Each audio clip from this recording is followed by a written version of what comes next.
Hello दोस्तों, मैं doctor Sanju और स्वागत है आपका मेरे इस यूट्यूब चैनल में। दोस्तों, आज के हमारे इस वीडियो में हम एक ऐसे टॉपिक के बारे में बात करने वाले हैं जिस चीज़ के बारे में बहुत सी महिलाएं बहुत ज़्यादा परेशान हो जाती हैं। छोटे बच्चे, लगभग साल भर से कम के बच्चे, जो बच्चे बोल नहीं पाते हैं, उन बच्चों के रोने के पीछे क्या कारण हो सकते हैं, उसी टॉपिक के बारे में आज के हमारे इस वीडियो में हम बात करने वाले हैं। क्योंकि साल भर के बाद बहुत से बच्चे हल्का फुल्का या 1.5 साल के बाद बच्चे थोड़ा बहुत बोलना सीखने लगते हैं। लेकिन अगर आपका बच्चा 1 साल से कम का है, वो बोल नहीं सकता है, अपनी परेशानियों को बता नहीं पाता है, और ऐसे में अगर बच्चा लगातार रोता रहता है तो इस चीज़ को लेके पेरेंट्स बहुत ज़्यादा परेशान हो जाते हैं। वो इस चीज़ के बारे में जानना चाहते हैं कि अगर आप उनका बच्चा इतना ज़्यादा रो रहा है तो उसके पीछे क्या कारण हो सकते हैं। तो इसी टॉपिक के बारे में आज के वीडियो में हम बात करने वाले हैं कि किन कारणों की वजह से बच्चा रोता बहुत ज़्यादा है। बट वीडियो शुरू करने से पहले अगर आपने मेरे इस चैनल को सब्सक्राइब नहीं किया है तो इसे सब्सक्राइब ज़रूर कर लें, ताकि मैं जो भी वीडियो बनाऊं बच्चों की हेल्थ से रिलेटेड, उससे रिलेटेड इन्फॉर्मेशन आप तक पहुंचती रहे। तो दोस्तों, अपने न्यूबॉर्न बेबी को लेके बहुत से पेरेंट्स बहुत ज़्यादा परेशान होते हैं। अगर किसी भी वजह से उनका बच्चा रोता बहुत ज़्यादा है तो वो इस चीज़ को लेके बहुत ज़्यादा परेशान हो जाते हैं, और डॉक्टर के पास आते ही उनका पहला सवाल यही होता है कि हमारा बच्चा इतना रो क्यों रहा है, क्या परेशानी है इसे। तो देखिए, जो न्यूबॉर्न बेबी होता है या जो इन्फेंट्स होते हैं, 1 साल से कम के बच्चे होते हैं, उनके पास रोना ही एक बहुत बड़ा एक तरीका होता है ये बताने का कि उनको किसी तरह की कोई परेशानी है। क्योंकि वो बोल नहीं सकते, सिर्फ रो के अपने परेशानी को वो आपको बताना चाहते हैं ताकि आप उस चीज़ को समझें। अब पेरेंट्स की ये रिस्पॉन्सिबिलिटी है कि वो कैसे इस चीज़ का पता लगाएं कि उनका बच्चा क्यों रो रहा है। क्योंकि हर बच्चे के रोने के पीछे ज़रूरी नहीं है कि कोई बड़ा कारण हो। छोटी छोटी चीज़ों से भी बच्चे इरिटेट हो जाते हैं, वो रोने लगते हैं। और बहुत सारी चीज़ें अगर पेरेंट्स ध्यान रखें तो वो इस चीज़ का अंदाज़ा आराम से लगा सकते हैं कि आखिर उनका बच्चा रो किस वजह से रहा है। तो ऐसे ही कुछ कारणों के बारे में मैं आपको बताऊँगी कि क्या क्या चीज़ें हो सकती हैं जिसकी वजह से बच्चा रोता बहुत ज़्यादा है। तो इसमें सबसे पहला आता है कि जो छोटे बच्चे होते हैं, नवजात शिशु होते हैं, उनके रोने का सबसे बड़ा कारण होता है हंगर।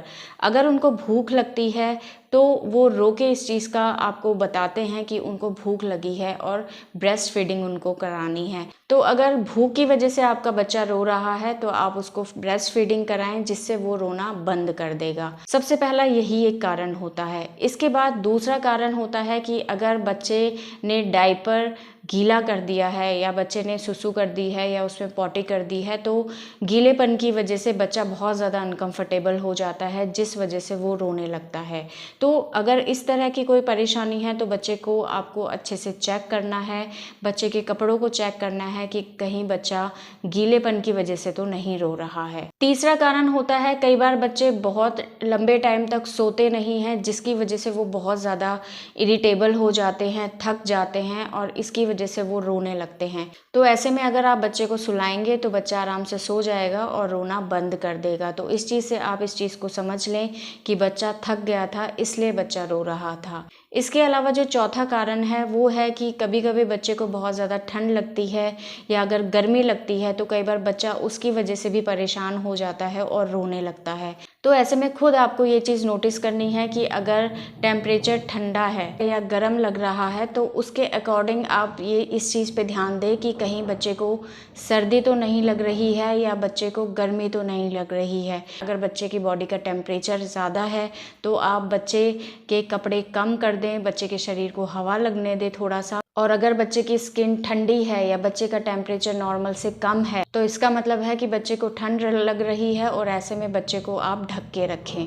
इसके अलावा पांचवा कारण होता है, किसी भी तरह से बच्चे को अगर किसी तरह का कोई डिस्कम्फर्ट हो रहा है, जैसे कि बच्चे के स्किन के ऊपर किसी तरह के अगर कोई रैशेज़ हैं, चाहे वो डायपर रैशेज़ हैं या किसी और तरह के इरप्शन निकल आए हैं, या बच्चे के लैट्रिन वाले रास्ते में वर्म्स हो गए हैं, तो इससे भी बच्चा बहुत ज़्यादा अनकंफर्टेबल होगा। इसके अलावा अगर बच्चे को आपने बहुत टाइट कपड़े पहना रखे हैं तो कई बार इसकी वजह से भी बच्चे को परेशानी होती है। कई बार बच्चों के नए कपड़ों में टैग लगा रह जाता है या किसी तरह की कोई पिन रह जाती है, तो जो बच्चे को परेशान कर सकती है। ऐसे में बच्चे के कपड़ों को एक बार चेक करना है। बच्चे को आपने जहाँ लिटा रखा है वहाँ आपको नीचे देखना है कि कोई चीज़ बच्चे को चुभ तो नहीं रही है।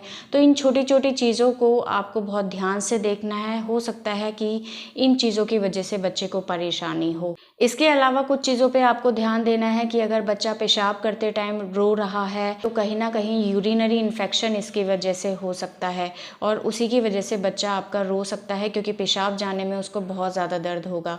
इसी तरह से अगर बच्चे को कब्ज़ है, बच्चा लैट्रिन जाते टाइम रोता है, बाद में रोता है, बच्चे के लैट्रिन वाले रास्ते पे रेडनेस है या कट लग गए हैं, तो इन चीज़ों के ऊपर भी आपको ध्यान देना है, क्योंकि ये कारण भी हो सकते हैं बच्चों के लगातार और बहुत ज़्यादा रोने के। ये कुछ चीज़ें हैं जिनके बारे में आपको बहुत ध्यान से देखना है और इनमें से अगर किसी तरह का कोई कारण निकल के आता है तो उस चीज़ के बारे में आपको सोचना है। बट अगर ये सारी चीज़ें देखने के बाद भी आपका बच्चा बहुत ज़्यादा रो रहा है तो इसका मतलब है कि बच्चे को किसी तरह की कोई गैस्ट्रिक प्रॉब्लम है। उसके पेट में हो सकता है गैस बन रही हो जिसकी वजह से उसको पेट में दर्द हो रहा हो। तो ये एक कारण हो सकता है जिसकी वजह से आपका बच्चा लगातार रो रहा हो। ऐसे में आपको इस चीज़ के बारे में ध्यान देना है कि कहीं बच्चे को कब्ज़ तो नहीं है, कहीं बच्चे का पेट तो ख़राब नहीं हो रहा है। और अगर ये चीज़ें आपको दिखाई देती हैं तो इस बारे में एक बार डॉक्टर से कंसल्ट करना है।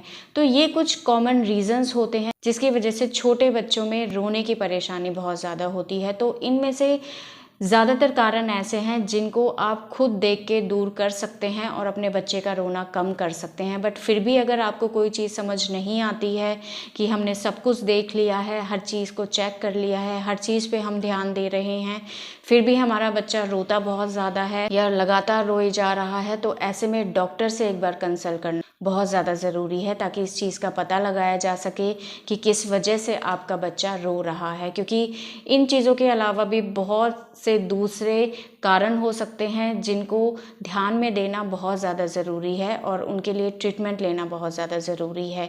कई चीज़ें आपके समझ में नहीं आएंगी तो ऐसे में डॉक्टर से एक बार इस बारे में कंसल्ट आप ज़रूर करें। इसके अलावा जो भी चीज़ें मैंने बताई हैं सबसे पहले उन चीज़ों पे आपको ध्यान देना है और अगर उनमें से कोई भी कारण आपको दिखाई नहीं देता है तो एक बार आप डॉक्टर से जाके इस बारे में बात ज़रूर करें। तो दोस्तों ये था आज का हमारा वीडियो। अगर इस वीडियो से रिलेटेड आपके किसी तरह के कोई सवाल हैं जो आप हमसे पूछना चाहते हैं तो आप हमें कमेंट कर सकते हैं और हमारे आने वाले वीडियोस को देखने के लिए हमारे इस चैनल को सब्सक्राइब ज़रूर करें। Thank you.